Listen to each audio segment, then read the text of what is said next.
Have you ever been on a diet and found yourself counting calories? While it's a popular method for weight loss, it's not always the most appealing. If you've ever wondered whether you can lose weight without tracking every calorie, you're not alone. As a nutrition coach and personal trainer, I help women get strong and lose fat to improve their body composition. Over the years, I've encountered all kinds of diets from my clients: Weight Watchers, keto, intermittent fasting, and more. By the time they come to me, many have tried several approaches, but still feel stuck and unsure what to do next. If you want to make changes to lose weight but feel overwhelmed by calorie counting and don't know where to start with other dietary options, then this video is for you. I'll help you understand the different types of diet approaches, including calorie counting, and explain how they actually work.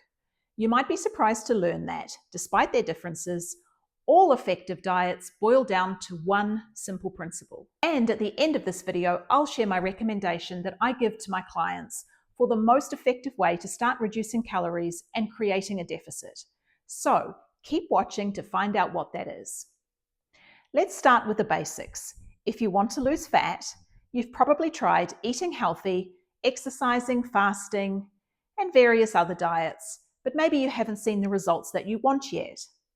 The problem often comes down to not knowing how to consume fewer calories than you're burning. Different dietary approaches can vary widely in their effectiveness and sustainability for fat loss. So how do you choose the right approach? I'm going to break down 4 general categories of diets to help you decide. First, there's calorie counting, one of the most well-known approaches. Calorie counting involves tracking everything you eat to stay within a certain calorie limit. This method is common in diets like Weight Watchers or with apps like MyFitnessPal. Any diet that requires you to track food with calories or points falls under this umbrella. The second category is time-restricted eating, most commonly known as intermittent fasting. With this approach, you limit your meals to a specific window of time, like the 16-8 method, where you fast for 16 hours and eat within an 8-hour window. Other fasting diets may require fasting or limiting food on certain days of the week. The third category includes diets that eliminate specific foods or food groups. This can include vegetarian or vegan diets that limit or prohibit animal products, paleo diets that aim to remove refined sugar, grains, and dairy, or carnivore diets that focus solely on meat and other animal foods. Finally, there are diets that focus on reducing or eliminating a particular macronutrient. The most common in this category are low-carb diets like the ketogenic diet and the Atkins diet. And also in the past, low-fat diets like the Pritikin diet were also popular. Despite using different methods, all of these diets have the potential to induce weight loss. You can find countless success stories and transformations for all of them if you have a look online. However, what they all have in common is that they work through some form of calorie restriction. I'll repeat that because it's really key.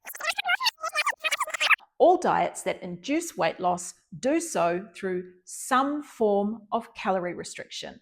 This means that no matter which diet you choose, it will only work if it helps you to create a calorie deficit.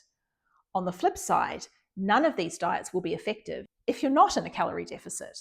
For example, on a keto diet, you could easily consume more calories than you need if you're eating too much high-fat foods like butter. Similarly, with intermittent fasting, if you overeat during your feeding window, you won't lose weight.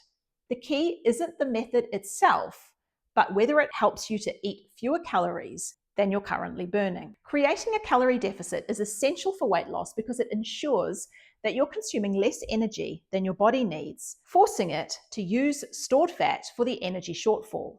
This principle of energy balance is a fundamental aspect of human physiology, and there's no exception to this rule.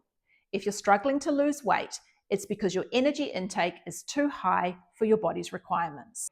Some people try to increase their calorie burn through exercise instead of reducing their calorie intake. However, this approach is less efficient for weight loss. Your body adapts quickly to exercise, making it harder to maintain an energy deficit through activity alone.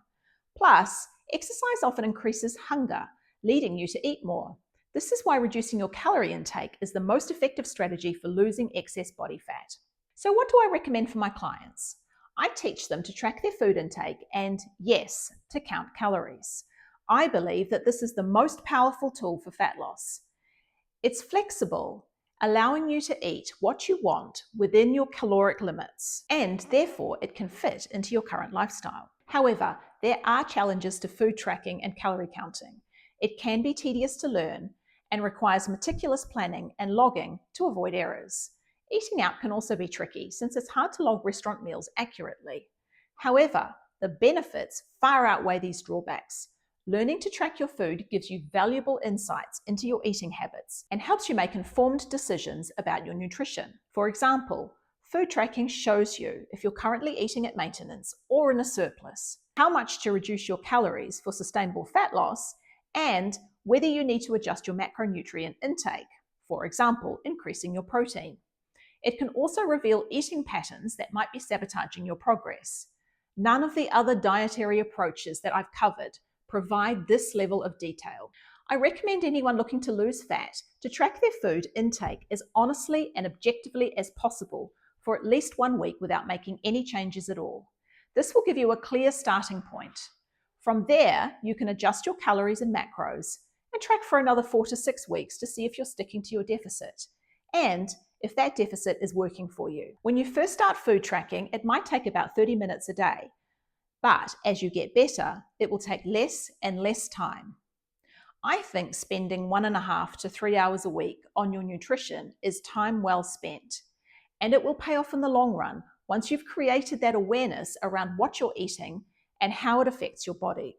If you want to learn how to track your food intake properly and to find the exact number of calories that you need to lose weight, make sure you subscribe to my channel. I'll be sharing that information in the coming weeks. If you found this video helpful and you learned something new, hit the like button. Thanks for watching and see you next time.